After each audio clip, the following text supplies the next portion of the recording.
Hello students, Kumar study circle में आप सबका स्वागत है।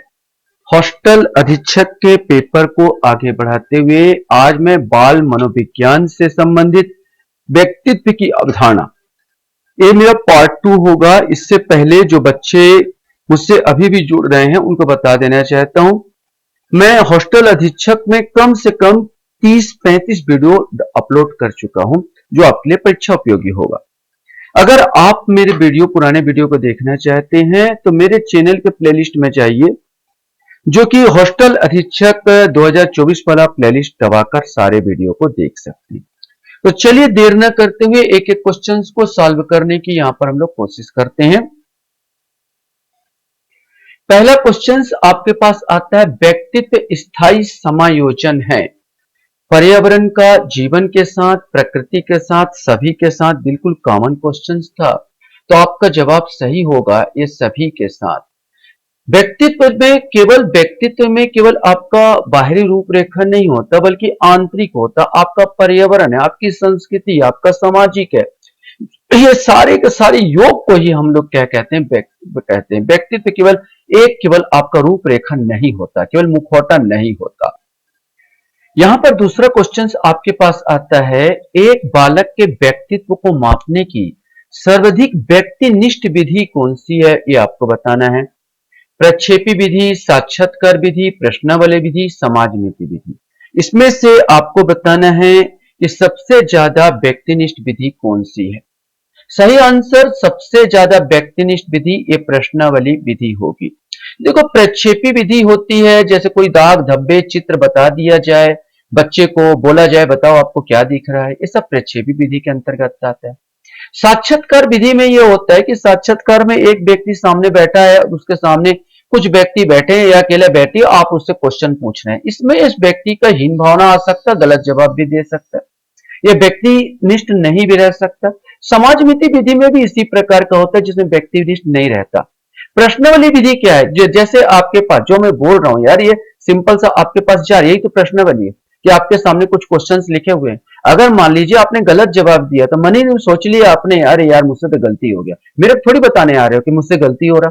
लेकिन मैं सामने बैठे रहूंगा तो नहीं सर इसका उत्तर ये हो सकता है, ये उसका उत्तर हो सकता है, कि मैंने कुछ गलत समझा, आप उसको अपने ढंग से बताने की कोशिश कर सकते हो। लेकिन जब व्यक्तिगत रूप से आप देखते हो, सॉल्व करते हो, तो वही तो प्रश्न वाली विधि, एक प्रश्नों की एक सूची होती है जिसको आपको टिक लगाना होता है। आप ही बैठे हैं बस और कोई नहीं बैठा, आप ही करता, आप ही वहां पर कर रहे हैं, मैंने टिक लगा रहे हैं, तो आपसे गलती भी हो रहा है तो आप स्वीकार कर रहे हैं। तो सबसे ज्यादा जो व्यक्तिनिष्ठ विधि होती है वो होती है प्रश्नावली विधि।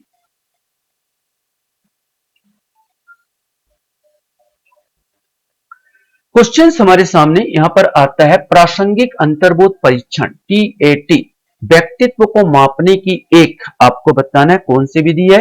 आत्मनिष्ठ तकनीक है, वस्तुनिष्ठ तकनीक है, प्रक्षेपी तकनीक है या प्रयोगात्मक तकनीक है, इसमें से आपको बताना है।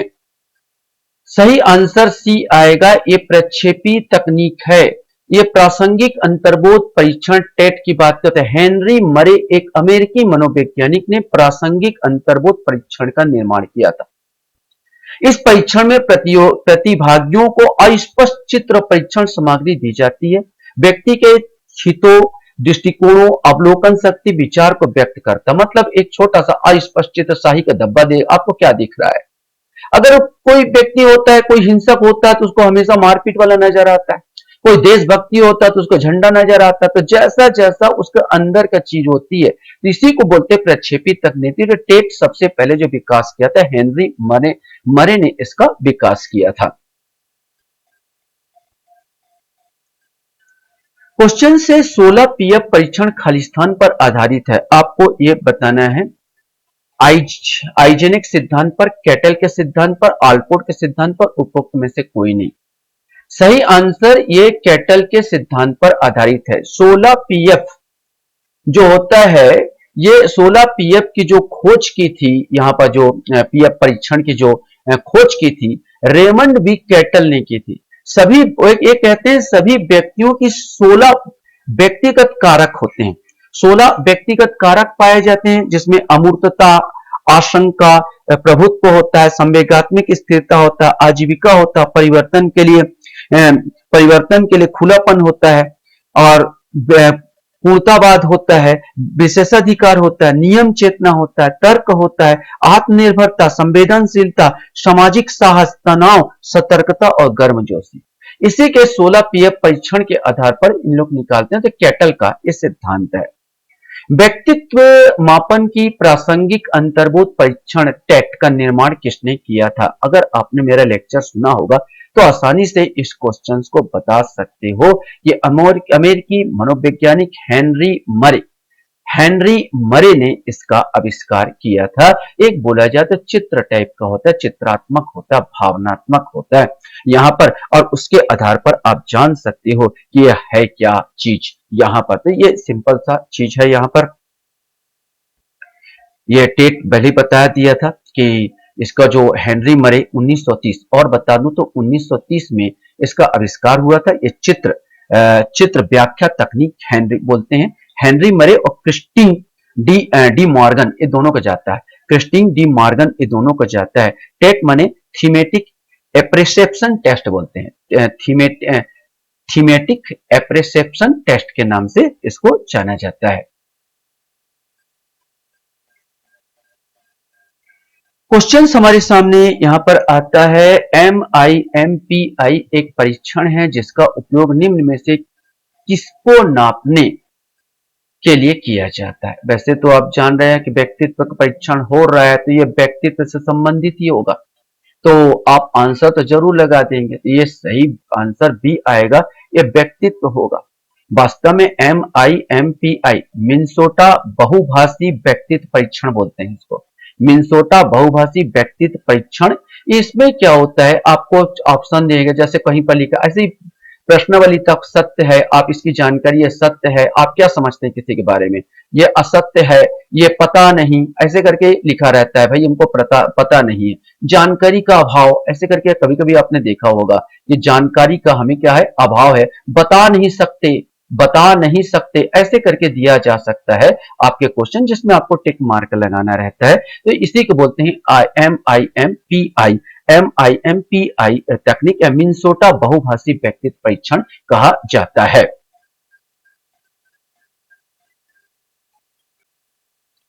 नेक्स्ट क्वेश्चन है, निम्नलिखित में से कौन सा परीक्षण व्यक्तित्व संरचना का आकलन करने और भावनात्मक प्रवृत्तियों का पता लगाने के लिए उपयोग किया जाता है? मिनसोटा बहुस्तरीय व्यक्तित्व अनुसूची, प्रसंगात्मक बोध परीक्षण, रोसा स्याही धब्बा परीक्षण और 16 पीएफ परीक्षण। तो उपयोग किया जाता है, ये क्वेश्चन पूछा गया था। सही आंसर इसमें रोसा स्याही धब्बा परीक्षण आता है, जिसमें स्याही के धब्बे में उसी प्रकार का ये भी प्रक्षेपी विधि है, जिसमें स्याही धब्बे के आधार पर आपका पूछा जाता है कि आपको उसमें क्या नजर आ रहा और क्या आ जाता है। ये रोसा साहब ने ही विकास किया था इसका, तो रोसा स्याही धब्बा परीक्षण विधि भी इसको कहा जाता है। यही आएगा परीक्षण, व्यक्तिगत संरचना आकलन करने, आप क्या सोचते हैं, आपके मनोवृत्ति क्या है, इसके बारे में पता किया जाता है इसमें।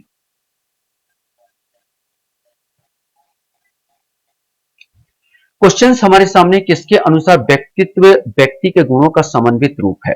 व्यक्तित्व व्यक्ति के गुणों का समन्वित रूप है। वाटसन, रॉस, फ्रायड या गिलफोर्ड के अनुसार, इसमें से आपको बताना है।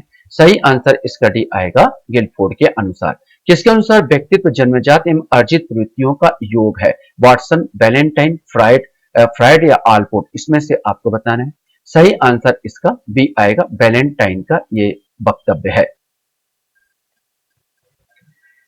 क्वेश्चन हमारे सामने आता है, किसके अंतर्गत बालक की रुचि, अभिवृत्ति, अभिक्षमता आदि आते हैं? वातावरण, वंशानुक्रम, मनोवैज्ञानिक कारक, सामाजिक कारक। तो देखो यार, इसमें तो वैसे कॉमन क्वेश्चन है कि बालक की रुचि बात कर रहे हो, अभिवृत्ति बात हो, अभिक्षमता की बात कर रहे हो, उसकी रुचि क्या है, अभिवृत्ति क्या है, ये सब मनोवैज्ञानिक कारक में आते हैं। तो सी वाला आंसर आएगा, ये मनोवैज्ञानिक कारक। मनोविश्लेषणवाद सिद्धांत के जन्मदाता है? वाटसन, वुडवर्थ, फ्रायड और आल्पोर्ट। तो मनोविश्लेषणवाद सिद्धांत के जो मेन है फ्रायड होते हैं। ये Freud id, ego, super ego, मनुष्य जितने भी काम करते हैं इड, ईगो, सुपर ईगो को द्वारा कहते हैं, काम वासनाओं को द्वारा कहते हैं। ये विशेष करके फ्रायड का ये सिद्धांत है, ये काम प्रवृत्तियों पर ही ये अवलंबित करता है अपने सिद्धांत को, तो ये फ्रायड है।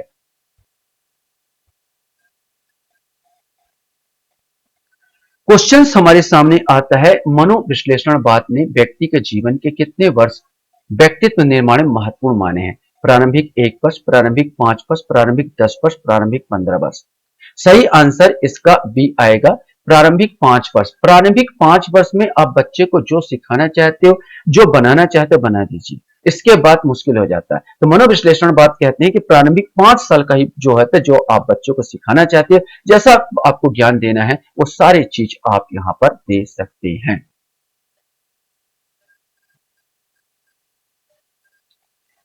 क्वेश्चंस आता है हमारे सामने, जंग ने मनोवैज्ञानिक दृष्टिकोण से व्यक्ति की कितने भागों में बांटा है? यह आपको बताना है, 1, 2, 3 या 4। तो सही आंसर जुंग है। वास्तव में जुंग ने मनोवैज्ञानिक दृष्टिकोण में 2 भागों में बांटा है, एक अंतर्मुखी और एक बहिर्मुखी। अंतर्मुखी व्यक्ति अपने तक सीमित रहता है, दूसरों से मिलना जुलना ज्यादा पसंद नहीं करता वो। और बहिर्मुखी व्यक्ति ज्यादा मिलता जुलता है, दोस्तों यार ज्यादा होते हैं। ये जुंग ने मनोवैज्ञानिक दृष्टिकोण के आधार पर ये बांटा था। तात्विक दृष्टिकोण के अनुसार व्यक्तित्व क्या है? मनुष्य के आंतरिक गुणों का योग, मनुष्य के बाहरी गुणों का योग, उपयुक्त ए बी दोनों, इनमें से कोई नहीं, ये आपको बताना है। सही आंसर तात्विक दृष्टिकोण से व्यक्तित्व जो है मनुष्यों के आंतरिक गुणों का योग है। क्वेश्चन हमारे सामने आता है कि जुंग ने मनुष्य को वर्गीकृत किया है सामाजिक व्यवहार के अनुसार, शरीर की संरचना के अनुसार, ऊर्जा के स्तर के अनुसार, मनोदशा के अनुसार। इसमें से आपको बताना है कि वास्तव में किस भागों में इसने बांटा है। तो जुंग ने सामाजिक व्यवहार के आधार पर, सामाजिक व्यवहार कैसा कर, अंतर्मुखी है या बहिर्मुखी है, ये मनुष्यों को भागों में बांटा है। क्वेश्चन हमारे सामने यहां पर आता है, व्यक्तित्व का मतलब है, ये आपको बताना है। कॉमन क्वेश्चन, एक व्यक्ति के बारे में सभी पहलू, शारीरिक मानसिक एवं सामाजिक पहलू, शारीरिक भावनात्मक एवं सामाजिक पहलू, शारीरिक एवं मानसिक पहलू। सही आंसर है एक व्यक्ति के बारे में सभी पहलू, चाहे शारीरिक हो, मानसिक हो, सामाजिक हो, भावनात्मक हो, ठीक है, यहाँ पर यह वातावरण वाला हो, कोई भी हो, सारे पहलू इसके अंतर्गत समाहित हो जाते हैं। क्वेश्चन हमारे सामने यहां पर आता है, एंडोमॉर्फिक, मेसोमॉर्फिक और एक्टोमॉर्फिक रूप में व्यक्तित्व का वर्गीकरण किसके द्वारा किया गया है? शेल्डन, वुडवर्थ, फ्राइड और आल्पोर्ट। इसमें से आपको बताना है। सही आंसर इसका जो आएगा शेल्डन ने। सही आंसर शेल्डन ने एंडोमॉर्फिक, मेसोमॉर्फिक और एक्टोमॉर्फिक के रूप में व्यक्त किया है। एंडोमॉर्फिक अगर बात किया जाए तो गोलाकृति, मनुष्य की आकृति मोटा, ये मोटा टाइप की आकृति होगी, मनुष्य की आकृति मोटापा लिए होता है, तो वो आलस्य टाइप का व्यक्ति होता है।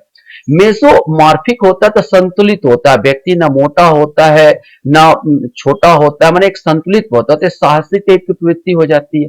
और एक्टोमॉर्फिक की अगर बात कर लिया जाए तो ये व्यक्ति पतला दुबला कमजोर टाइप का होता है, तो ये हमेशा जो रहता है निराशावादी होता है। तो इस प्रकार इसने शेल्डन ने इस प्रकार व्यक्तित्व के आधार पर, शरीर के बनावट के आधार पर व्यक्तित्व को आकलन किया था। क्वेश्चन हमारे सामने आता है, व्यक्तित्व का सामाजिक अधिगम का सिद्धांत किसने दिया? यह आपको बताना है कि सामाजिक अधिगम का सिद्धांत किसने दिया? वॉटसन, वुडवर्थ, फ्रायड या बुंडरा और वाल्टर ने। बुंडरा और वाल्टर ने, इसमें से आपको बताना है। सही आंसर इसका डी आएगा। सामाजिक अधिगम का सिद्धांत, अधिगम माने सीखना, बुंडरा और वाल्टर। बच्चे को जितना सीखने को मिलेगा उतना उसका विकास होता चला जाएगा। निम्नलिखित में से कौन सा व्यक्तित्व का प्रक्षेपी परीक्षण नहीं है? ध्यान रखना, प्रक्षेपी परीक्षण नहीं है, ये पूछा है। रोसा शाही धब्बा परीक्षण, ये तो है ही है। टेट, ये तो है। टीएटी, ये तो है ही है। शब्द संचार, ये भी है। सब उसका आंतरिक चीजों को बात करता है। यहाँ पर 16 टीएफ परीक्षण यही नहीं है। इसमें क्वेश्चन पूछा कौन सा नहीं है, तो यही वाला नहीं है। तो सही आंसर डी वाला आंसर आएगा।